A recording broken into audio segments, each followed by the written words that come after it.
भारतीय राज्यघटनेच्या भाग 4 मध्ये कलम 36 ते 51 अंतर्गत राज्याच्या धोरणाच्या मार्गदर्शक तत्त्वांचा समावेश करण्यात आला आहे. ही तत्त्वे आयर्लंडच्या राज्यघटनेतून घेतली आहेत. ही तत्त्वे न्यायालयीन अंमलबजावणी योग्य नसली तरी देशात सामाजिक, आर्थिक आणि राजकीय न्याय प्रस्थापित करण्यासाठी राज्याला दिशा देतात. डॉ. बाबासाहेब आंबेडकर यांनी या तत्त्वांना राज्यकारभाराची साधने असे म्हटले आहे. मार्गदर्शक तत्त्वांची वैशिष्ट्ये: राज्याला कल्याणकारी राज्य निर्माण करण्याची दिशा देतात. न्यायालयात दावा करता येत नाही.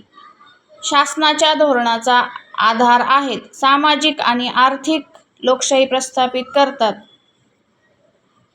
कलम 38 सामाजिक, आर्थिक व राजकीय न्याय: राज्याने लोककल्याण वाढवण्यासाठी सामाजिक, आर्थिक आणि राजकीय न्यायावर आधारित व्यवस्था निर्माण करावी. सामाजिक विषमता कमी करणे, उत्पन्नातील तफावत कमी करणे, सर्वांना समान संधी उपलब्ध करणे. 44वी घटना दुरुस्ती कलम 38(2) जोडले गेले. विषमता कमी करण्यावर भर देण्यात आला.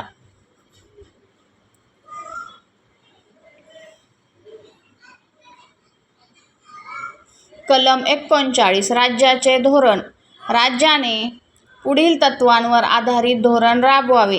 कलम 39 मधील प्रमुख मुद्दे: पुरुष व स्त्रियांना समान उपजीविकेची संधी, संपत्तीचे केंद्रीकरण रोखणे, समान कामासाठी समान वेतन, बालमजुरी रोखणे, बालकांचा विकास सुरक्षित करणे. समान काम, समान वेतन हा वारंवार विचारला जाणारा मुद्दा. बालकल्याणाशी संबंधित प्रश्न महत्त्वाचे. कलम 39(a) समान न्याय व मोफत कायदेशीर मदत. 39(a) गरीब आणि दुर्बल घटकांना मोफत कायदेशीर मदत उपलब्ध करून देणे. महत्त्व: न्याय सर्वांसाठी उपलब्ध करणे, आर्थिक परिस्थितीमुळे न्याय नाकारणे टाळणे. 42वी घटना दुरुस्तीने समावेश.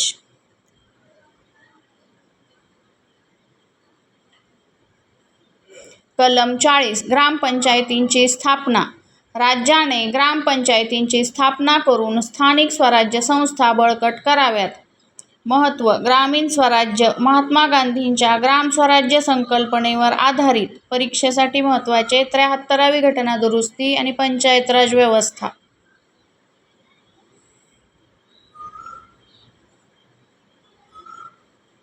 कलम 41 काम, शिक्षण व सार्वजनिक सहाय्याचा अधिकार: राज्याने बेरोजगारी, वृद्धापकाळ, आजारपण इत्यादी परिस्थितीत मदत करावी.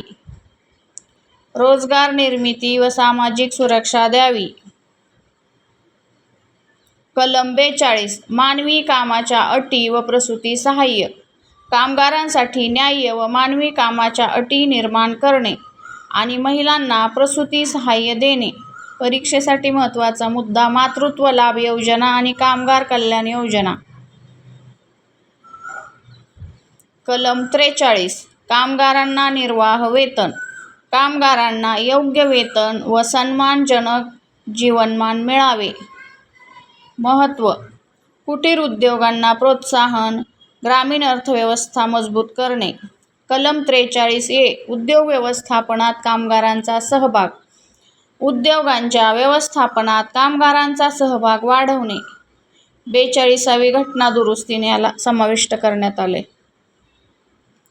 कलम 44 समान नागरी कायदा: देशात सर्व नागरिकांसाठी समान नागरी कायदा लागू करण्याचा प्रयत्न करणे. कलम 45 बालकांना मोफत व सक्तीचे शिक्षण: 6 वर्षांपर्यंतच्या बालकांच्या प्रारंभिक शिक्षणाची तरतूद करणे. 86वी घटना दुरुस्ती. कलम 46 दुर्बल घटकांचे संरक्षण: अनुसूचित जाती, अनुसूचित जमाती आणि दुर्बल घटकांचे शैक्षणिक व आर्थिक हितसंबंध जपणे. कलम 47 पोषण व सार्वजनिक आरोग्य: लोकांच्या पोषण स्तर आणि सार्वजनिक आरोग्यात सुधारणा करणे. कलम 48 शेती व पशुसंवर्धन: आधुनिक शेती आणि पशुसंवर्धन विकसित करणे. गोवंश संरक्षण. कलम 49 राष्ट्रीय स्मारकांचे संरक्षण करणे. राष्ट्रीय महत्त्वाच्या स्मारकांचे संरक्षण करणे, उदाहरणार्थ किल्ले, पुरातन वस्तू, ऐतिहासिक स्थळे. कलम 50 न्यायपालिका व कार्यपालिका विभाजन. न्यायपालिकेला कार्यपालिकेकडून पासून स्वतंत्र ठेवणे. न्यायपालिकेची स्वायत्तता, निष्पक्ष न्याय. निष्कर्ष राज्याच्या धोरणाच्या मार्गदर्शक तत्त्वांमुळे भारतात सामाजिक व आर्थिक न्याय प्रस्थापित करण्यास मदत होते. ही तत्त्वे शासनाला लोककल्याणकारी धोरणे तयार करण्यासाठी दिशा देतात. मूलभूत हक्क आणि मार्गदर्शक तत्त्वे मिळून भारतीय लोकशाही अधिक मजबूत करतात. प्रश्न क्रमांक 1. राज्याच्या धोरणाच्या मार्गदर्शक तत्त्वांचा समावेश राज्यघटनेच्या कोणत्या भागात आहे? राज्याच्या धोरणाच्या मार्गदर्शक तत्त्वांचा समावेश भारतीय राज्यघटनेच्या भाग 4 मध्ये करण्यात आला आहे. मार्गदर्शक तत्त्वे कोणत्या कलमांमध्ये दिली आहेत? मार्गदर्शक तत्त्वे भारतीय राज्यघटनेतील कलम 36 ते 51 मध्ये दिली आहेत. मार्गदर्शक तत्त्वे कोणत्या देशाच्या राज्यघटनेतून घेतली आहेत? मार्गदर्शक तत्त्वे आयर्लंडच्या राज्यघटनेतून घेण्यात आली आहेत. मार्गदर्शक तत्त्वे न्यायालयीन अंमलबजावणी योग्य आहेत का? मार्गदर्शक तत्त्वे न्यायालयीन अंमलबजावणी योग्य नाहीत. मार्गदर्शक तत्त्वांना राज्यकारभाराची साधने असे कोणी म्हटले? डॉ. बाबासाहेब आंबेडकर यांनी मार्गदर्शक तत्त्वांना राज्यकारभाराची साधने असे म्हटले आहे. सामाजिक, आर्थिक आणि राजकीय न्यायाची तरतूद कोणत्या कलमात आहे? सामाजिक, आर्थिक आणि राजकीय न्यायाची तरतूद कलम 38 मध्ये करण्यात आली आहे. उत्पन्नातील विषमता कमी करण्यावर भर कोणत्या कलमात दिला आहे? उत्पन्नातील विषमता कमी करण्यावर भर कलम 38(2) मध्ये दिला आहे. समान उपजीविकेची संधी देण्याची तरतूद कोणत्या कलमात आहे? समान उपजीविकेची संधी देण्याची तरतूद कलम 39 मध्ये करण्यात आली आहे. समान कामासाठी समान वेतन हे कोणत्या कलमाचे वैशिष्ट्य आहे? समान कामासाठी समान वेतन हे कलम 39 चे महत्त्वाचे वैशिष्ट्य आहे. बालमजुरी रोखण्याची तरतूद कोणत्या कलमात आहे? बालमजुरी रोखण्याची तरतूद कलम 39 मध्ये करण्यात आली आहे. समान न्याय व मोफत कायदेशीर मदतीची तरतूद कोणत्या कलमात आहे? समान न्याय व मोफत कायदेशीर मदतीची तरतूद कलम 39(a) मध्ये करण्यात आली आहे. कलम 39(a) कोणत्या घटनादुरुस्तीने समाविष्ट झाले? कलम 39(a) हे 42व्या घटनादुरुस्तीने राज्यघटनेत समाविष्ट करण्यात आले. ग्रामपंचायती स्थापनेची तरतूद कोणत्या कलमात आहे? ग्रामपंचायती स्थापनेची तरतूद कलम 40 मध्ये करण्यात आली आहे. ग्रामस्वराज्य संकल्पनेशी संबंधित कलम कोणते आहे?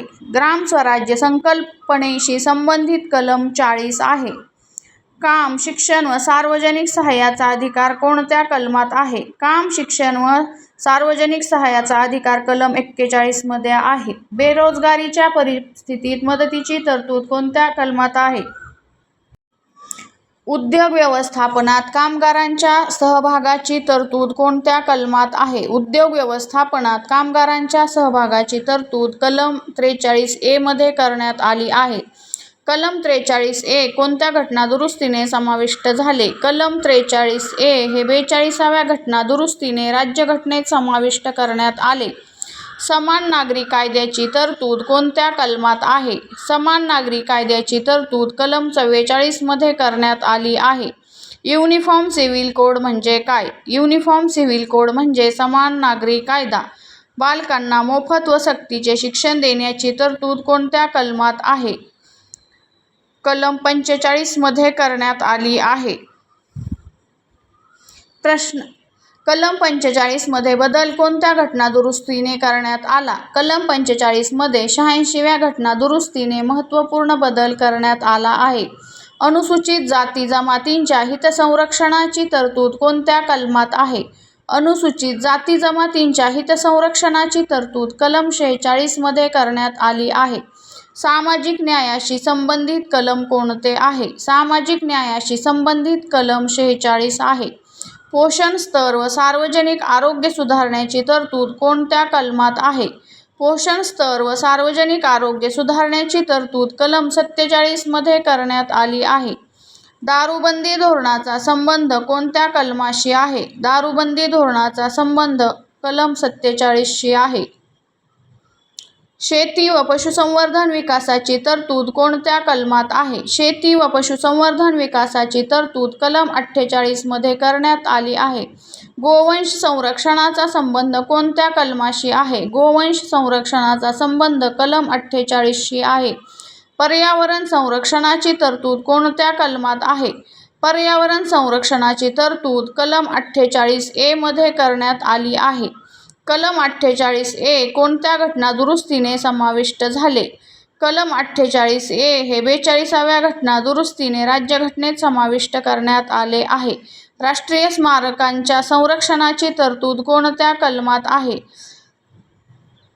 कलम 49 मध्ये करण्यात आलेली आहे. ऐतिहासिक वस्तूंच्या संरक्षणाचा संबंध कोणत्या कलमाशी आहे? ऐतिहासिक वस्तूंच्या संरक्षणाचा संबंध कलम 49 शी आहे. न्यायपालिका व कार्यपालिका विभाजनाची तरतूद कोणत्या कलमात आहे? न्यायपालिका व कार्यपालिका विभाजनाची तरतूद कलम 50 मध्ये करण्यात आली आहे. न्यायव्यवस्थेच्या स्वायत्ततेशी संबंधित कलम कोणते? न्यायव्यवस्थेच्या स्वायत्ततेशी संबंधित कलम 50 आहे. मार्गदर्शक तत्त्वांचा मुख्य उद्देश काय आहे? मार्गदर्शक तत्त्वांचा मुख्य उद्देश लोककल्याणकारी राज्य निर्माण करणे हा आहे. समाजवादी तत्त्वांमध्ये कोणत्या कलमाचा समावेश होतो?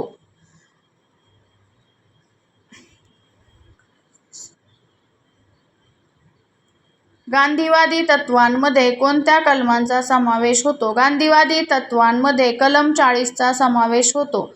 उदारमतवादी तत्त्वांमध्ये कोणत्या कलमाचा समावेश होतो? उदारमतवादी तत्त्वांमध्ये कलम 44 चा समावेश होतो. मार्गदर्शक तत्त्वांच्या दृष्टीने महत्त्वाची घटना दुरुस्ती कोणती? मार्गदर्शक तत्त्वांच्या दृष्टीने 42वी घटना दुरुस्ती अत्यंत महत्त्वाची मानली जाते. कलम 38(2) कोणत्या घटना दुरुस्तीने जोडले गेले? कलम 38(2) हे 44व्या घटना दुरुस्तीने जोडले गेले आहे.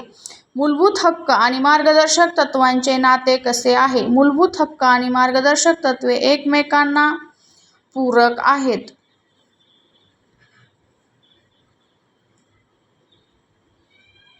मार्गदर्शक तत्त्वे कोणती लोकशाही निर्माण करण्यास मदत करतात? मार्गदर्शक तत्त्वे सामाजिक आणि आर्थिक लोकशाही निर्माण करण्यास मदत करतात. राज्याच्या धोरणांना दिशा देण्याचे कार्य कोण करते? राज्याच्या धोरणांना दिशा देण्याचे कार्य मार्गदर्शक तत्त्वे करतात. पंचायत राज व्यवस्थेचा संबंध कोणत्या कलमाशी आहे? पंचायत राज व्यवस्थेचा संबंध कलम 40 शी आहे. मोफत कायदेशीर मदतीचा उद्देश काय आहे? मोफत कायदेशीर मदतीचा उद्देश न्याय सर्वांसाठी उपलब्ध करणे हा आहे. भारतीय राज्यघटनेतील मार्गदर्शक तत्त्वे कशाचा पाया मानली जातात? भारतीय राज्यघटनेतील मार्गदर्शक तत्त्वे लोककल्याणकारी राज्याचा पाया मानली जातात. ठीक आहे, भेटूया पुढील भागामध्ये. धन्यवाद.